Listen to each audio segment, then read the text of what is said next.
Hello and welcome back to World Super Touring action around Maggiore West.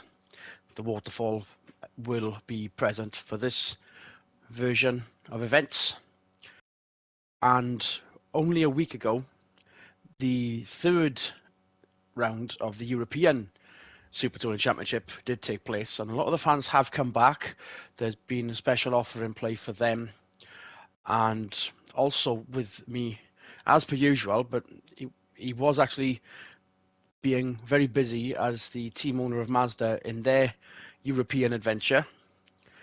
Michael Swinnerton, hello again. Yeah, hello. It's a bit odd not travelling with you because I stayed here for the week. How has the Volvo adventure been? Sorry, the Mazda adventure. Whoops, I'm getting them mixed up. Mazda. Swings and roundabouts. We've had some good pace, some not so good pace. We had a good race 2 round here. Kamish managed to get himself a podium, which was good. That gave us a lot to work on here. But yeah, we've still chasing the setup a little bit here and there. So yeah, it's going, but it's not quite going in as much in the right direction as we'd like. We're not following the race footage. We might see what happens at the end of the year, get some highlights in, but you will see some drivers that have been sort of staying over the week as well, in the likes of Ellen Frenson, Henri Bianchi. They are doing privateer duty alongside their works efforts. In fact, Bianchi is second in the championship after those rounds around here.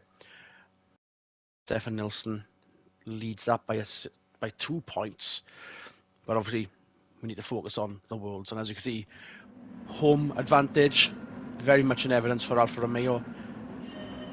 And it is a bit 2x2 to be further back as the BMWs get a leap off the line from row 4.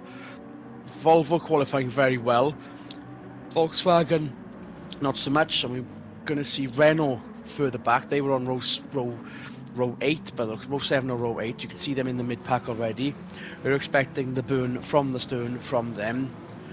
But with Maggiore being in Italy, I think Alfa will want to have a say about that as we hone in on Ingram a little bit wide through the bypass and up towards the world-famous waterfall.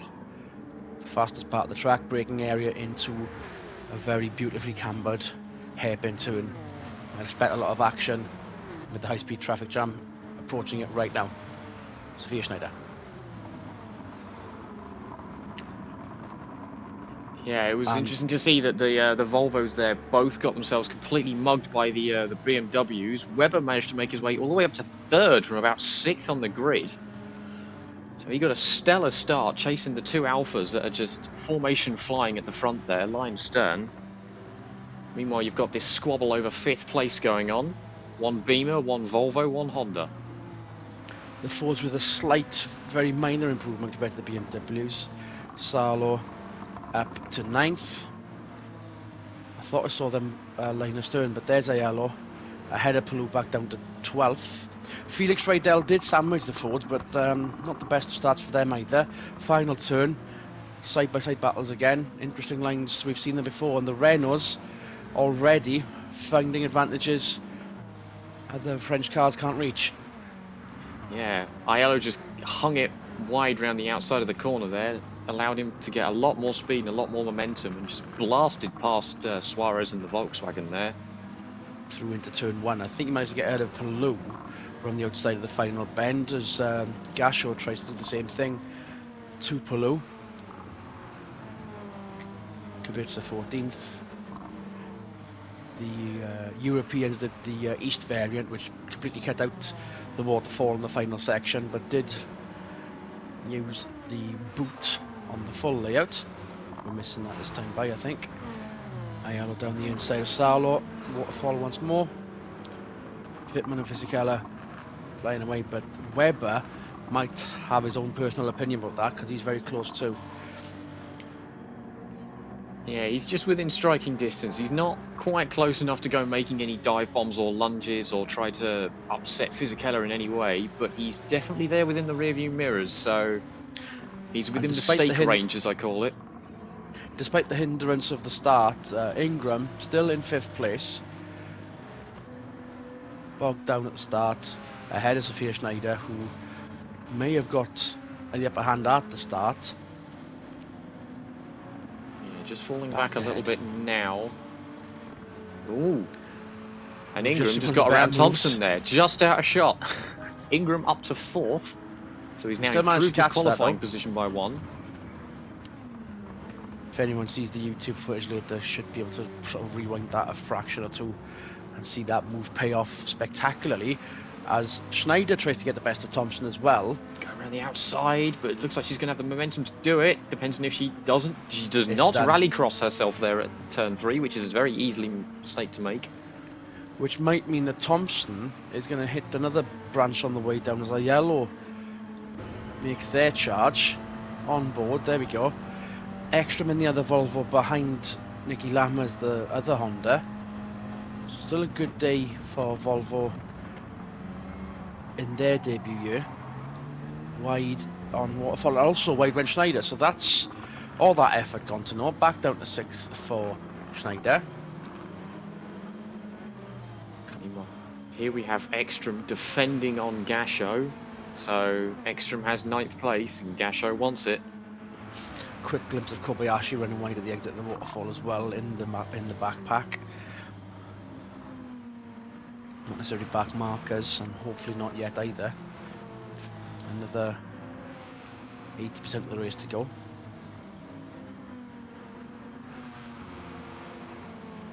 Yeah, despite their poor qualifying position, Renault are already up into the top 10 with both cars, so that's promising for them. The top 10 is now entirely made up of Renault, Volvo, Honda, BMW and Alfa Romeo. No other manufacturers have got to look in now. Just makes you think what's going to happen with Volkswagen. Not having the best times in the Euros either. I mean, you say that, but Nielsen is leading the drivers' standings in a works Volkswagen Sirocco. Ah.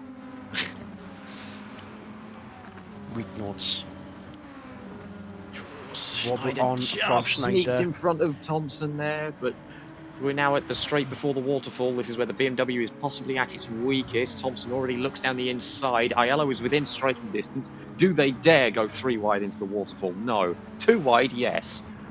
Thompson on the inside of Schneider. Now Schneider was, well, that's going to more rallycross. She That's did not gonna that help. earlier, yeah. Second time we've seen that happen. I think the momentum was gone when there was quite a deliberate sausage curb on the apex of the feint left before the feint right onto the backstretch, and that straddling a sausage in any sense is not going to make sense, and he paid the penalty right there. There's Gasho. Now, all of their squabbling has allowed Lammers and Gasho, and to a lesser extent Ekstrom, to all catch up on this big long train for 4th place, essentially. So we'll see if Gasho can work his way through the traffic. He's going to go around the outside of Lammers. That's interesting. Gasho it's going to work suit as well. His partnership in the Renault team is very strong. It's working very, very well indeed this time by.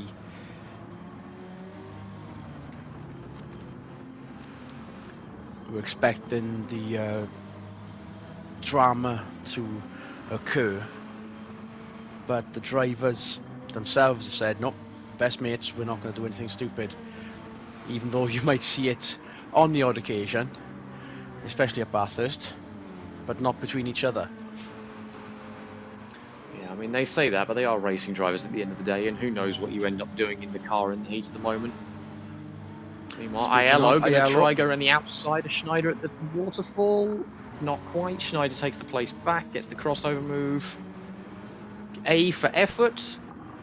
Not quite got the execution there. Ingram with a massive cut on that particular curb right there that Aiello's now traversed over. You'll see a lot of what we saw last time by when this championship took to the waterfall. The apex, very wide apex, very wide curbing that the race organisers have given the approval on. There's no real point in trying to put any kind of corner cutting prevention methods there, because they have always ended up being sort of knocked out of the way. Oh, Yellow with a big run on Schneider there. It would have been even bigger, but he had a slight wiggle and had to lift out the throttle on corner exit. That's allowed Gasho to get alongside him. Will that mean Gasho's down the inside of Schneider?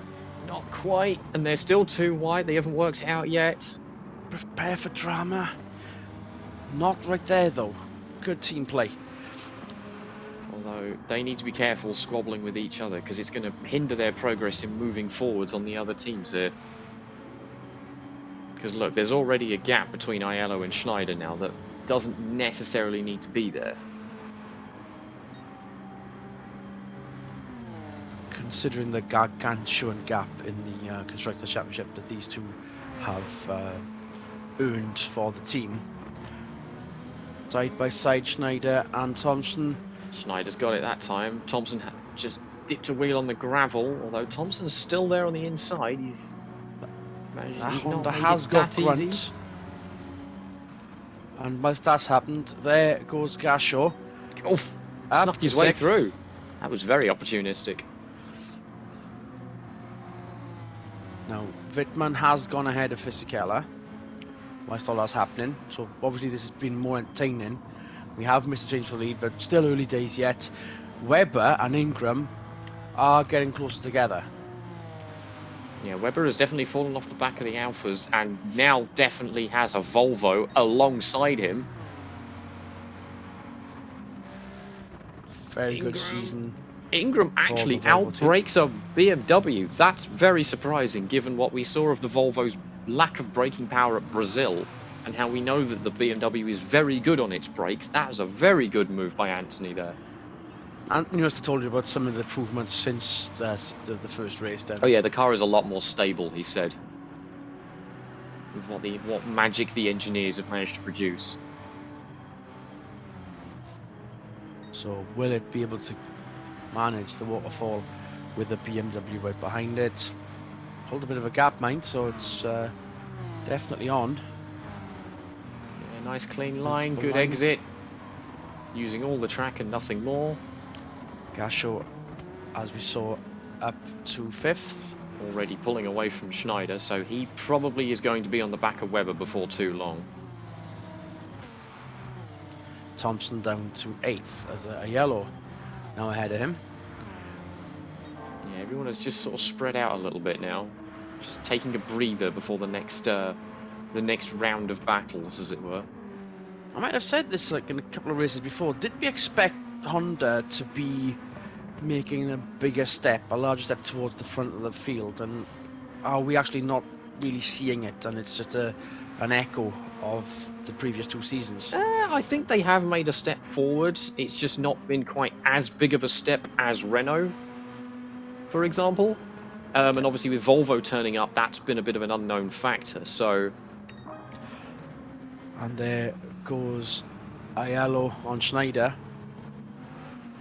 And there goes Gasho on Webber. So Renault 2, BMW 0 for both battles there. And not a ball in sight. With that one out. Whitman still leads. Fisichella, Becker and Ingram. Very big gap to 3rd. But Gasho's honing in on that Volvo as we speak. Yeah, and that's not what Ingram wants to see in his rearview mirror. Yet again, he has to defend from a Renault. He's been doing that a lot so far this season. But it is into the second half of the race, so time is of the essence for the Renaults if they expect to do what they have done in the previous 3 weekends straight. Fastest lap for Gasho, so the evidence is there. Yeah, he's not messing around, is he? The theme of this year is if not when, but this time by, proof of the pudding. To destroy metaphors is in the racing. And we'll have to see what Gasho does. Ingram is copying the Renault's line through the last corner of keeping it wide and keeping it pinned up against the white line to get as much speed and momentum as possible. So I think that's helping him just maintain that gap a little bit, but it is still closing. And the potential of that final turn, it is like possible to have multiple lines there, but the final turn isn't the tightest of turns either. So it is potential to sort of, get as much of a average speed through there rather than trying to brake and then. So it kind of, even in the shape there, reminds me of a sort of anagram of a turn from Brands Hatch, as Gasho now around the outside of Ingram. Ingram Is he didn't going bother to let that defending stick? there, but does that? Ooh. Oh, well then. Defending very, very voraciously there. Thankfully that wasn't Diallo, huh? No, but it was a Echo, Renault. shades of Bathurst, but one of the tighter turns, it must be said. Thou shalt not pass, and Gasho has not. No, Ingram has definitely drawn a line in the sand there of this is how we're going to do this. I'm not going to let you past easily. He's not Which means necessarily he's going too to do. fussed about the Alfa Romeos in front of him. He's now very much focused on the Renaults behind him. He just wants the third place, I think, at this point. It is going to do a favour, not just for us in the box, but it is doing a favour for the Italians in the crowd and the Italians in the pit lane. Though, Because having Ingram, said that, exactly, he's catching the Alphas. I don't know whether they're just backing off to save their tyres or anything, but they need to get a wriggle on lest they get caught in this squabble. yeah, the tyre rule again. We've seen this happen many times before, and we were expecting one type of blue and yellow hatchback to do the business, but the one we didn't expect is the one threatening the Alphas right now, as Fisichella has that wobble on over the sausage curb. Momentum in Ingram's favour. This is going to put up a cat amongst the pigeons right here. Multiple Ingram options keeps here. it wide. Ayala wasn't on the inside there either. Live to fight another day. Webber close, well, there or thereabouts. Schneider's kind of resigned to 7th place unless Ekstrom has anything to say about it. Aiello and Gasho having their own personal battle now.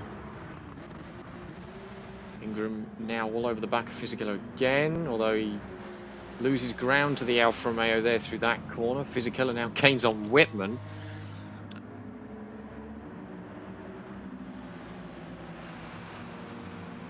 Ingram definitely looking like the odd man out here in between these inter-team battles of the Alfa Romeos and the Renaults. The Alphas with their own lines. Ingram copying the Renaults as we saw, but it does mean that Fisichella had to go defensive on Ingram in an acceleration point. It might not be in the most Ingram wise now has to go defensive there on the goes Renault. Gasho. Yep.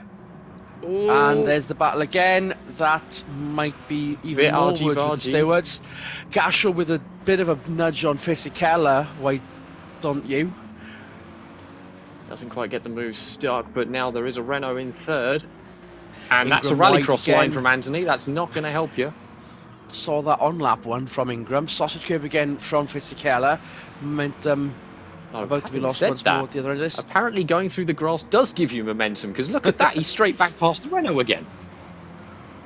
How did you do that? On a regular basis. You'll have to ask him that later, because Gasho's down the inside of the waterfall, Aiello on the outside of the waterfall. Alternate lines for, and oof. Slight hip check, probably accidental, given it that it was Renault on Renault. Ingram is now having to go incredibly defensive on Aiello this time. He's fended off one Renault, he's going to have to do it again for the other one. It's Aiello's turn to have a go. And never mind, there goes Gasho. 4 more laps of this. 4.5 more laps of this. Yeah, that's inter-team squabbling between these two Renaults, and then Ingram's very aggressive defending has allowed the Alphas just to get away a little bit here. We're all spacing out again a little bit. Inter-team squabbling. So it looks to me that Alfa Romeo are being a little bit more sensible than Renault at this point, and doing some actual formation flying rather than trying to overtake each other to be the person to do the charging, as it were. I think I spoke too soon about the drama, because these two are having a right old kerfuffle, and hopefully, well, I did say all for the best. Heat of the moment in the car, etc., etc. You can say one thing in the paddock, but when you get strapped in, You do run the risk. Well, I say run the risk. You can have a tendency of, the red mist falls and you just go, right, I need to pass that car in front of me, regardless of what it is and who it is. Aiello with the bravery around the outside doesn't pay off if Gasho's in the same car and braking a bit more sensibly. This means Gasho now up the back of Ingram. Once again. Braking for the rabbit ears. Bittman and Fisichella. I'll keep an eye on that while you keep an eye on this on board Gasho. Doesn't have a go through there. Doesn't look like he's going to try anything through the second apex. And then presumably Ingram is going to copy the Renault line through the final corner here. So it's not like they can do their round the outside momentum maneuver. Yeah, the playbook might have to change for these final 3 laps coming up.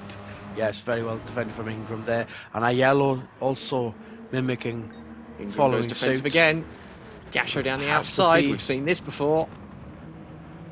Which then Ingram does not give him any room. He keeps the place this time. That is allowed. And Aiello still keeping Gasho incredibly honest. Oh, hanging tough around the outside of turn 3. That runs the risk of rally crossing, but he doesn't do it. Loses momentum down the straight, though. Gives Ingram a bit of breathing room, I think. But we've seen that Renault be quick in a straight line this year, so Ingram already going defensive, so he doesn't feel confident about That's too early. Waterfall. Unless how much room Ingram's is Ingram going to give massive... this time? Nope, none at all again. There we go. And just enough to stay on the stripe in the middle of the greenery and the gravelry. The gravelry, that's a good word. And all the while, 6th place further on down isn't getting a word in at all. The backpack having their own particular battles as well for the minor independence points places. Yeah, we may as well hold on this for the last 2 coming across the line. The top 5 are incredibly close. 2 we expected because of seasonal form. Another 2 cars we expected because of, well, geography. And the 5th, sort of the joker in the pack, shall we say, is the Volvo of Ingram. A lot of experience now.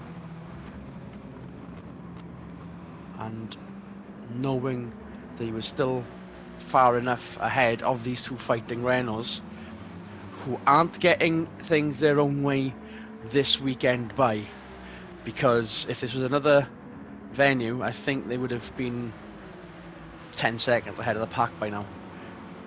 And I mean, just venue aside, I think if they'd have gotten a better qualifying position, yeah, and then they weren't too busy fighting each other for 4th place over and over and over again, then yes, I think we would be looking at another Renault 1-2. But as it stands, it is an Alfa Romeo 1-2 round their home track. So if this keeps up for the next lap and a half, there's going to be a lot of very loud fans in the grandstands coming up. And with all this going on, and Gasho still holding on to the fastest lap, with Aiello down the inside of the rabbit ears, I think that seals it for the time being. But for almost how one long? more lap to go. We have got to find out at some point who's going to be on pole for race 2, given the reverse grid. We daren't That would take currently our be eyes Nicky off Lammers. this. Nicky Lammers will be doing Honda a favour, but how long he'll be able to hold on at the start of race 2 will all depend on how stable and in one piece these cars are by the time this lap finishes and race 1 is complete. A spectacular race for the front, even if it's the cars we didn't expect at the tip of the top. Yeah, it's interesting how these 5 have formed a very, very significant breakaway from Webber in 6th there, who's just pootling around by himself, and then you've got Schneider, Thompson, Ekstrom, all just wandering And around there by themselves. goes Aiello up the back of Ingram. Oh, Now that's Slight hip for check. Bathurst. that makes up for Bathurst, no doubt, in Ingram's mind. Maybe not the steward's mind, because Aiello's now back down to 5th, as we kind of somehow predicted, even though he went ahead the lap previously. And Don't know if despite this the is over swap yet. for the... We'll have to see, because despite the swap for the lead mid-race, it's still an Alpha 1-2. Ingram still holding on to that final podium place for all the meatballs in Sweden.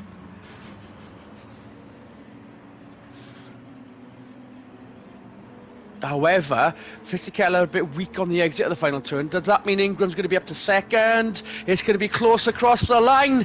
Fisichella, Alpha, Just. very happy in the crowd. Ingram, incredibly happy with third, no doubt.